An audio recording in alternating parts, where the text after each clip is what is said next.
Hey, Lisa. Hey, Lee. It's good to see you today. It's good to see you too.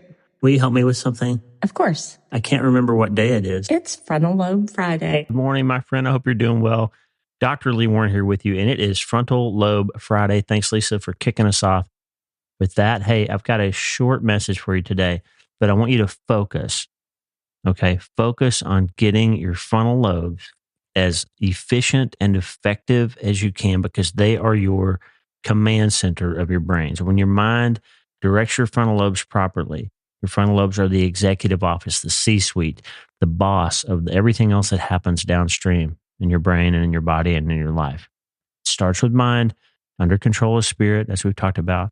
We are a spirit, mind down group of self-brain surgeons here. We're not determinists, reductionists. We don't believe that we're all a bunch of neurons firing and that everything comes out of electrical processes and we're just a random bunch of events happening that have no real underlying purpose or meaning. We don't believe that. We're created fearfully and wonderfully in the image of the great physician. Hey, today we're going to talk about multitasking and why multitasking is a myth and the different ways that it can hurt your life. And we're going to understand the way that our frontal lobes are designed to help us maximize our efficiency so that we can become healthier and feel better and be happier. So we're going to talk about multitasking and the myth behind it. But before we do that, I have one question for you.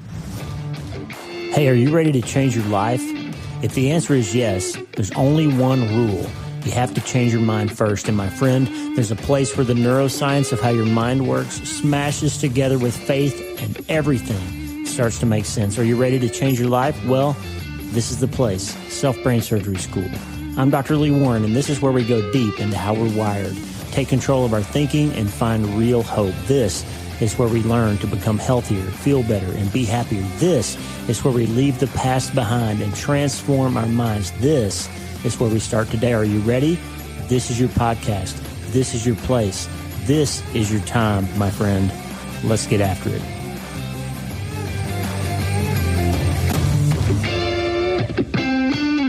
All right, let's get after it. Hey, everybody, and by that I mean everybody that I've ever known, including me, thinks that we can multitask. We believe that we can do more than one thing at a time. And the truth is, you sort of can. I mean, you can obviously drive your car and listen to music and talk to the person on the phone or check your phone while you're driving. You shouldn't do that. You can obviously eat and have a conversation at the same time. You can obviously watch television and do a Sudoku puzzle at the same time. You can do those things.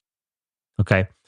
But are you really doing more than one thing at a time? The truth is, from the neuroscience standpoint, you're really not. What you're really doing is switching back and forth because your brain can only actually do one thing at a time in terms of directed conscious effort. Okay. You have a lot of automated processes. Fortunately, our hearts beat, we breathe.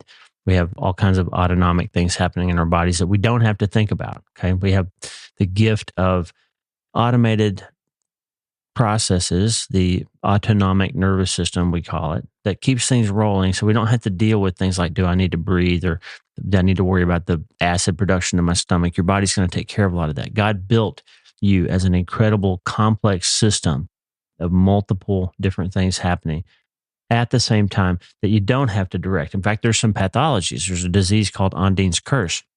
It happens with a small stroke in the brainstem that knocks out automatic breathing. So those people literally have to be awake in order to breathe because they have to think about every breath that they take. And so those people don't have time to talk to you or think about anything other than taking the next breath to keep them alive. And for that reason, they require mechanical ventilation. They require tracheostomies and artificial respiration, or they die when they fall asleep. And it's not much of a quality of life if all you can do is think about taking your next breath. So those people show us that it's not possible to multitask with life or death body parts. Fortunately, God created us where those things are kind of automated. But the problem is, we think because our frontal lobes are so amazing and because we have the ability to switch back and forth so rapidly between multiple things, we begin to believe that we actually can have multiple things under our control and command at the same time, that we can multitask and that we're better at it than other people, perhaps. Most of us think we're really, really good at multitasking, but all of the research shows, You Google that. Go Google neuroscience research related to multitasking, and you're going to see that what you really do is shift your focus and your attention from one thing to the next. Now, we've been talking about attention and focus a lot lately on this show, and I'm writing about it in my new book, Self-Brain Surgery, the handbook of self-brain surgery. This is going to be your compendium of all these self-brain surgery operations and all the science and all the data behind why we need to change our minds if we want to change our lives, and why mind is in control of brain and body and ultimately life. It's a big deal, okay? But all of the research shows that you might think you're accomplishing many things at the same time, but what you're really doing is switching back and forth. And when we talk about attention and focus, we know that when we pay attention to something in a particular way, we have the ability to make that thing more or less real, to expand it or reduce it by focusing our brains on it and thinking about it in a different way and in the proper way and in the right context. But when you shift back and forth from one thing to another, there's a cost to that. There's a problem with it. Now, you know this experientially already because you've had lunch with somebody that you were really looking forward to catching up with, or you have a few moments with your parents or a few moments with your kid, and somebody's checking their email the whole time or looking at Instagram or Facebook the entire time, and you're having a conversation, but they're not with you. You've seen whole families at restaurants where everybody's looking at their phone, and yeah, they're in the same place and they're talking amongst themselves and they're eating a meal together, but nobody's together because they're all dividing their attention and focus with something else. And you know when you're on the other side of that table how that feels. The person is not really with you. They're really in some other mode. They're really in some other world. They're really connected with other people instead of with you right then. That's not multitasking, okay?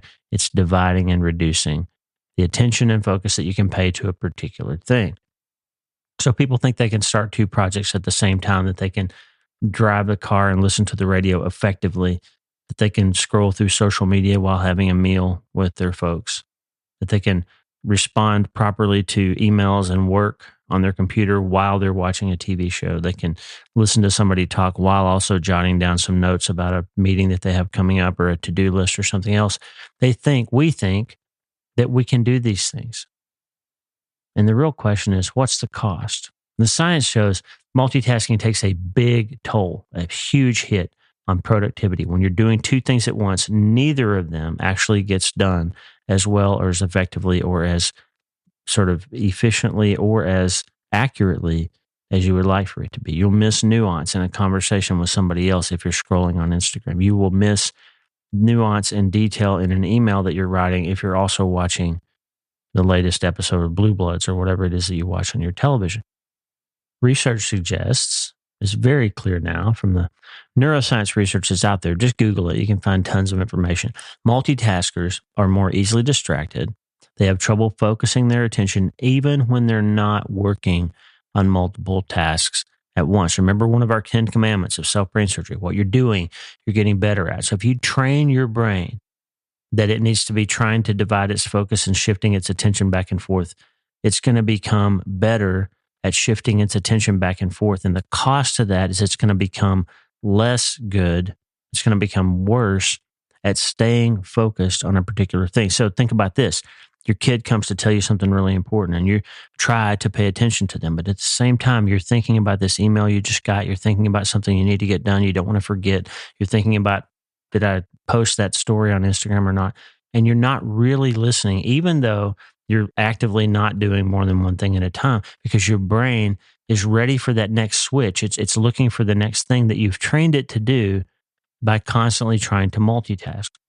So you become more easily distracted. You have trouble focusing your attention, even when you're not trying to multitask. So there's a cost to having one foot in one place and another foot in another place. So research shows clearly there's a connection between multitasking and easy distractibility.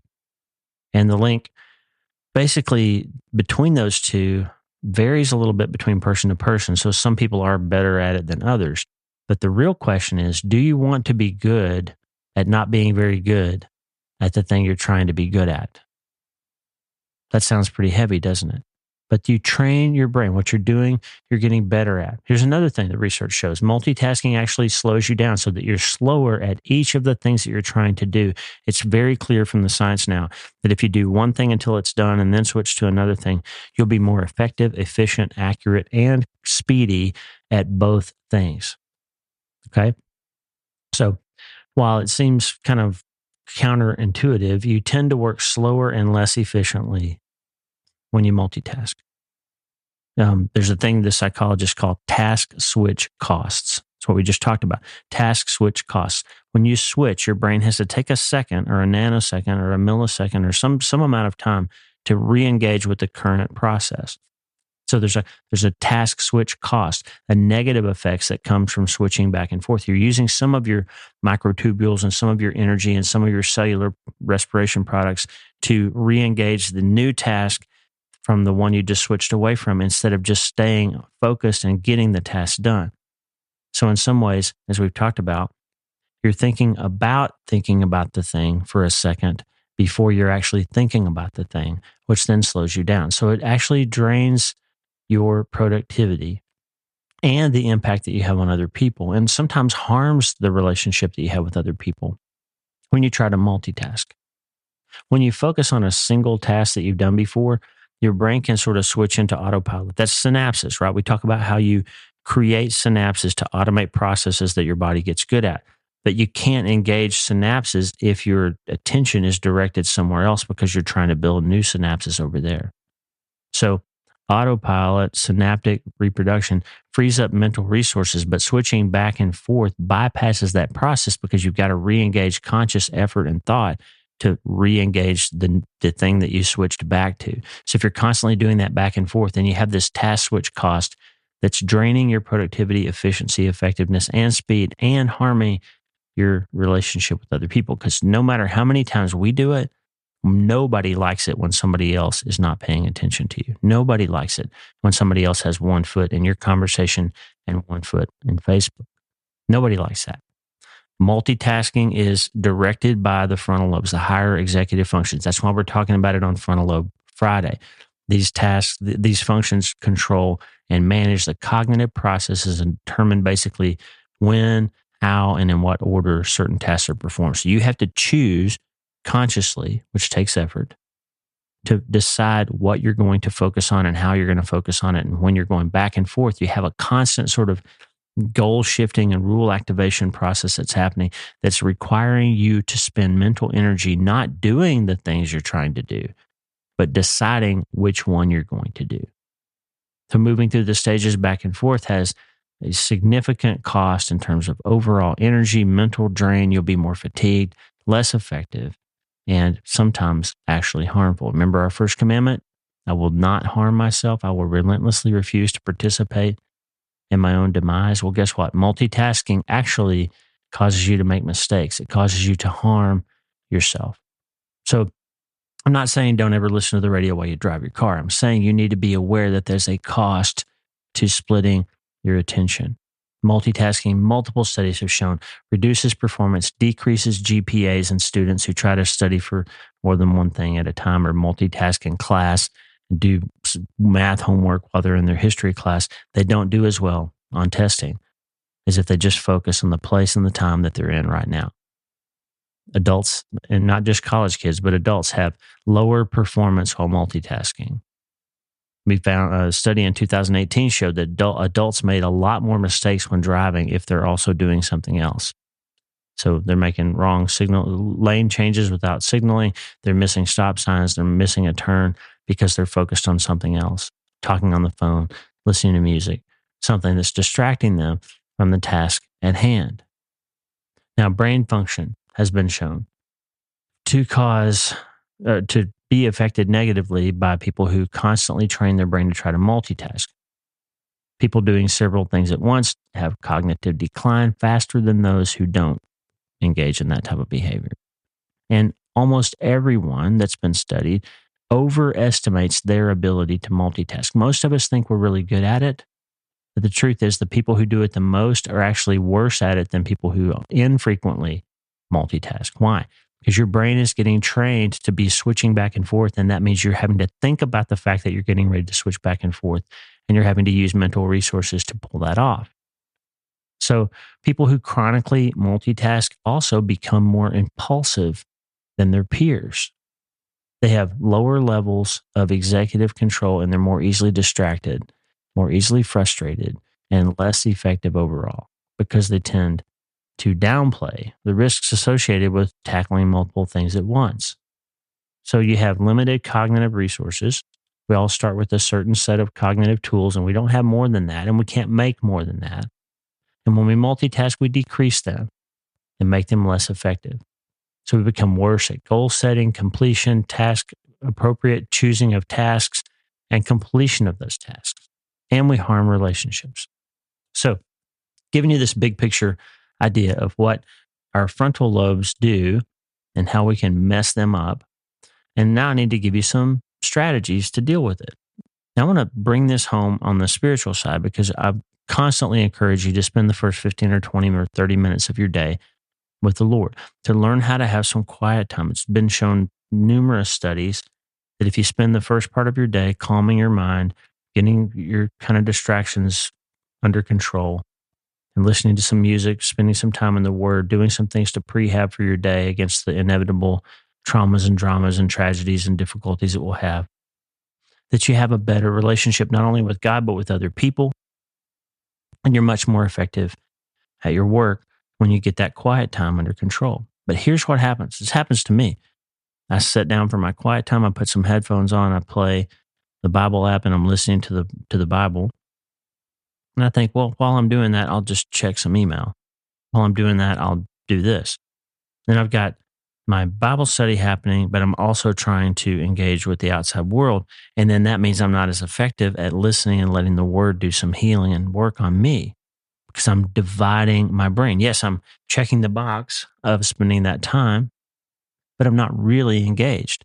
I'm not really engaged in prayer. I'm not really engaged in worship because I'm also trying to do something else.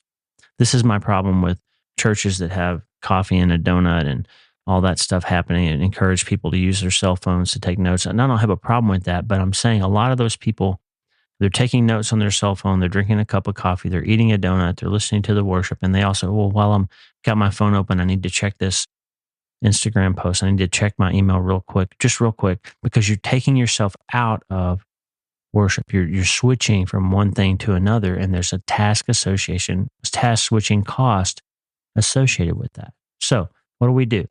Number one, spend some time training your brain to have 20-minute or 15-minute or 30-minute chunks of time when you only do one thing. It will feel impossible at first, but what you're doing, you're getting better at. So use a 20-minute rule, 15-minute rule, 30-minute rule, whatever you want to do. Start with 5 minutes. And I get emails all the time from people that say, hey, I'm really trying to take captive all my thoughts, but I'm really struggling. I can do it for a little bit and then I fall apart. Well, try it for 1 minute. Try for 1 minute. Every thought that pops into your head, focus on it, think about it, biopsy it, decide if it's true, decide if it's helpful, decide if it's compassionate, and decide how you're going to respond to it for 1 minute. And then see how it feels. And then you can do 2 minutes, and then you can do 5 minutes. And then before you know it, you're going to have this surprising arrival of mastery that we're going to talk about next week on Theology Thursday. Okay.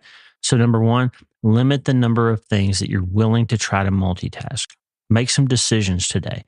I'm going to do this thing, this conversation with my spouse, this moment with my child, this time of folding laundry, this time of doing a work project. And I'm not going to switch to my email while I'm doing that for 20 minutes. I'm not going to check Instagram while I'm having this breakfast with my spouse. I'm going to put the phone away. I'm going to engage with them for 20 minutes, 15 minutes, 30 minutes, whatever. So limit the number of times you switch. That'll train your brain to start paying attention and digging in more thoroughly in this moment, at this time, with this person for this purpose, or with God for this time. Batch your tasks, okay? Bundle things that you do. Like if you're constantly checking email, for example, then do that for 30 minutes. I'm going to spend 30 minutes in email. I'm going to clear everything up, send everything, respond to everything. And then I'm not going to check email again until tomorrow or until this afternoon or whatever. Email is a highly organized way for other people to set your agenda, by the way. Brenda Burchard said that. So batch these things. If you're going to check Instagram, spend 30 minutes on Instagram. And then don't spend another 30 minutes on it for X number of hours or until the next day, right? So you make a deal with yourself. You make a vow to yourself that I'm going to do this thing now. I'm really going to do it. I'm going to spend some time, make my posts, send my emails, do whatever. Then I'm going to switch to that lunch meeting that I have and be 100% present with that person at that time, okay? Limit distractions. So don't try to read your Bible while you're listening to music. Spend some time with worship music and getting that right half of your brain connected. Then read your Bible and spend that time with your left language cortex, digging into the word and seeing what happens. But don't try to do both at the same time. And get that mindfulness thing going where you're bringing to mind the things that you want your brain to do, like telling your brain, telling your body, calming your mind, using your mind to control brain and body, and be mindful about the things that you're going to do. Okay, I'm about to have this conversation. I'm going to spend 30 seconds right now before that person gets here and think through how that conversation should go. And I'm going to purposefully turn my phone off or put it on airplane mode. I'm going to purposely set myself up for this conversation, this time, this moment, to be as effective as I can be. You know what? People will start noticing that when I spend time with her, she's really with me. When I spend time with him, he's really there. And God will notice too. This has to do with a couple of scriptures. Luke 9:62, Jesus said, sounds kind of like a harsh teaching, but he said, nobody who puts a hand to the plow and looks back is fit for service in the kingdom. So Jesus is saying right here in this moment, like, hey, I want both hands on the plow. When you're talking about living your life for me, I don't want you looking back over your shoulder and trying to be here and be there at the same time. He's saying, focus, dig in, commit, follow this plan. I want you to plow this row and not be looking back over your shoulder. Paul said in Philippians 3:13, I do not consider myself yet to have taken hold of it, but one thing I do, forgetting what is behind and straining toward what is ahead, I press on toward the goal to win the prize, right? So he's saying, hey, there's some stuff in your past, and if you've been through trauma or major drama or tragedy or some massive thing, part of your multitasking might be that you want to be in this moment with your family, your friends, your career, your life now, but you also constantly want to be in that other moment, in that other place, and you're plowing up the ground of that trauma again. And what the word would say is that your brain can't actually do both of those things at one time, friend. And maybe one of the reasons you're not making the kind of progress you want to make right now is that you're dividing your mind. And it's not time to, I'm not saying you can forget everything. I'm not saying you shouldn't work through trying to heal. I'm saying the healing process starts with where you are now, informed by where you've been and looking forward to where you're going. But you got both hands on the plow because guess what? No matter what you've been through, your life is now. And God's got a calling and a purpose for you. And trying to multitask all the time is diminishing your effectiveness and resilience and your ability to be here now and do the things that you need to do. And what you'll find is what you're doing, you're getting better at. The more you focus on learning how to do one thing at one time until it's done right and done well, or until that moment is past and it's time to do something else, you'll be better at all the things that you do. And that, my friend, is how you change your mind. And that is how you change your life. You don't have to multitask. And the truth is you really can't. So let's reduce the amount of time that we're spending in more than one place or doing more than one thing. And let's start doing those things in a way that honors God, helps other people, and leads us towards healing, meaning, purpose, and yes, maybe hope and happiness again. And the good news about all that, my friend, is that we can start today.